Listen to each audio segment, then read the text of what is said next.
Parole du jour. Parole du jour. Parole du jour de Bob et Debbie Gass. Bonjour à toutes et à tous. Faire preuve de bonté. Nous lisons dans Romains 14, le verset 1er. Faites bon accueil à celui qui est faible dans la foi, sans discuter des opinions. Quand les gens vous contrarient ou vous déçoivent, Dieu s'attend à ce que vous soyez bienveillants envers eux au lieu de les juger. La Bible dit, si quelqu'un vient à être pris en faute, ramenez-le dans le droit chemin, mais faites preuve de douceur à son égard. Et prenez bien garde, chacun de ne pas vous laisser tenter vous aussi. Galates 6, verset 1. Quelle tentation? Celle de devenir critique ou de se croire plus saint que l'autre. C'est une erreur.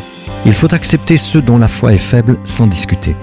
Au lieu de critiquer leurs défauts, on est censé renforcer leur foi. Au moment où l'on porte un jugement sur quelqu'un d'autre, on s'expose à l'attaque de Satan dans ses propres domaines de faiblesse. Que répondre à celui ou celle qui a commis des erreurs? Je t'avais prévenu? Ou c'était prévisible? Ou c'est stupide? Jésus n'a pas eu ce genre de propos. Il a fait preuve de compassion envers la femme adultère. Il l'a défendue en public, puis l'a restaurée en privé.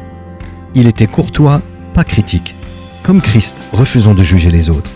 Paul écrit « Faites-vous mutuellement bon accueil comme Christ vous a accueillis pour la gloire de Dieu » Romains 15, verset 7.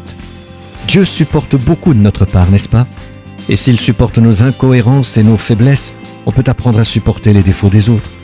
Chaque fois qu'on est tenté de juger quelqu'un, il faut se rappeler combien Dieu nous a pardonné. Plus on reconnaît la grâce de Dieu envers soi, plus on sera bon envers les autres. Soyez bénis. Retrouvez Parole du jour en version imprimée sur l'application ou sur paroledujour.com.